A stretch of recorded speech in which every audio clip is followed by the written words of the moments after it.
Hi, my name is Hippopotamus Jet. No, that's not my real name. I just use it for YouTube. I am making a series of videos. This is video one of many to come, I imagine, because the videos are about learning to speak Thai and write Thai fluently and conversationally. Um, I have been living on and off in Thailand for 3 years, but I've only just today begun trying to make a concerted effort. Specifically, I took a private 90-minute class for 450 baht. I had to buy a book for 400 baht, a one-time purchase, I'm assuming, from the teacher.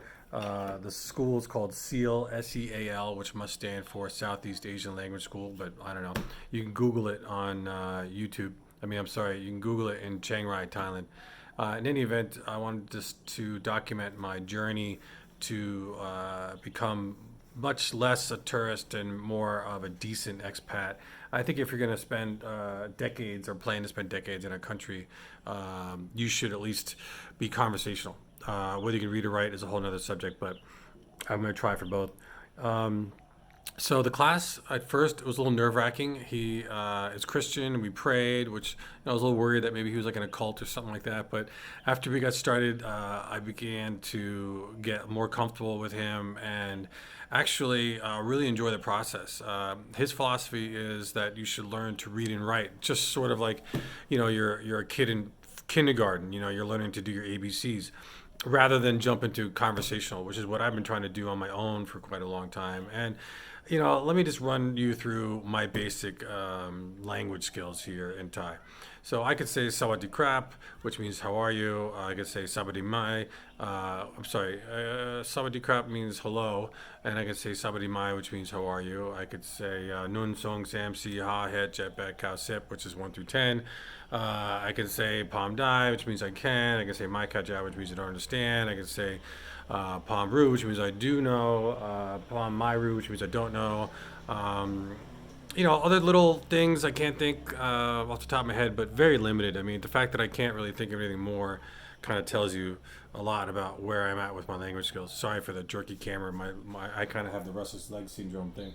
Um, Anyway, at the risk of babbling, I'm going to tell you what happened in the class today. So, the first thing he did was do the numbers from 1 to 1,000. We did specifically 1 through 50, and then we did the basics of 100, 200, 1,000, 2,000, up to 10,000.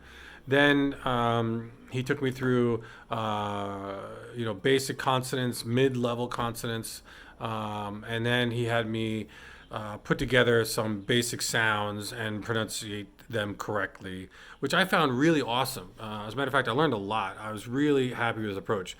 And again, I know I'm kind of babbling here, but I'm still kind of jet lagged. I only got here about 5 days ago, and I had been gone for a couple of months. So I'd acclimated to the U.S. on the East Coast, so 12-hour time difference. And then I wrote some stuff, but I was really surprised at how easy it was to learn to pronunciate and to write at the same time. That I think is the biggest contribution to this first video that I can offer is that I think the idea of watching YouTube videos and having people explain to me certain phrases, it's nowhere near as useful as learning to read and write. I think that just how quickly I was surprising myself with learning basic vowels and consonants. I'm going to try to actually get this book open to, like here. Okay, I'll show you an example.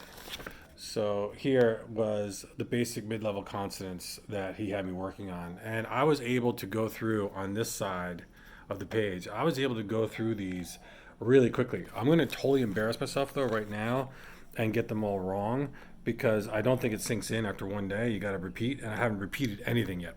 So this is really going to be embarrassing. But what happened was I was able to say, oh God, let's see, go gi no ga gi gu go gay go gowl. Okay, I got one of them wrong. There's about 7 consonants that he wanted me to focus on, and I was able to read. That's my point. The pronunciation, forgive me for that, but I was able to read the consonants, and once I knew the bass sound, I was able to add the second part, which is kind of the qualifier for the sound.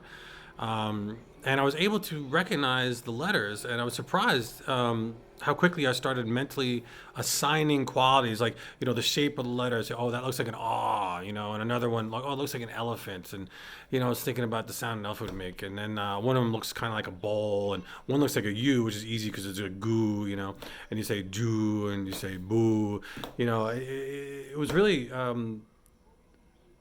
I think it was a revelation. I think it really was. And I think as I go, he said about 33 classes specifically. And I don't think he was jacking me for prices. As a matter of fact, he mentioned that he just lowered his price. And I was surprised that he had offered the class for 90 minutes for 450 baht because I thought it was too good to be true. And I found him on a Facebook group. And I also thought he would just meet at a coffee shop and it'd be BS. But no, he's got a full-on commercial space, 2 floors. He's a sole operator, I could tell, but he's got a decent classroom. And he said he worked for the government as a teacher, and now he's doing the private thing.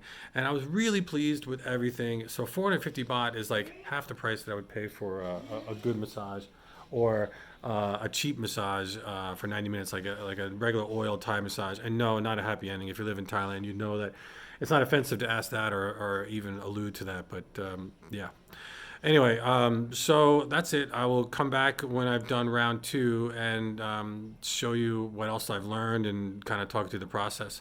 And I hope if you come to Thailand that you take at least one language class, just so that you get over the hurdle of thinking like, oh, I'm a foreigner in a strange land and I'm not entitled to embarrass myself and speak incorrectly. Because when you have a teacher in a classroom you're paying, you can make all those mistakes.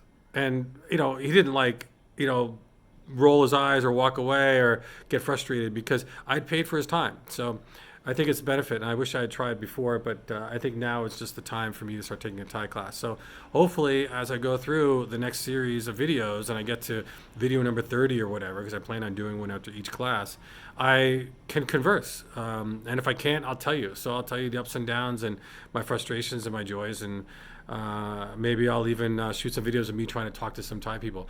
In the meantime, I'll just show you the house that I've rented in Chiang Rai. So it's a 2-story house. I have it all to myself. There's a bedroom downstairs I don't use. There's a kitchen downstairs that I barely use because Thai food is so cheap to get from a restaurant or a food market. This is the yard. It's absolutely beautiful. I'll take you into the, I don't know, it's this deck out here. I do yoga out here. It's great. This is just like the little foyer. There's a little kitchen. It's really just a refrigerator and dishes. And then here's the bedroom. It's very dark because it's all handmade wood. There I just had a banana and a carrot. I eat pretty healthy. And then here's the bathroom, and there's the jacuzzi tub, which I do use the tub from time to time to soak after exercise, but not the jacuzzi function. And that's it. So I'll just say goodbye for now. And if you're thinking about coming to Thailand, go ahead and ask me any questions in the subject. I'm not a newbie, but I'm not an expert yet. I'm in between, so I think I could help beginners. Yeah. All right. Wish me luck. I'll say lagon, which means goodbye.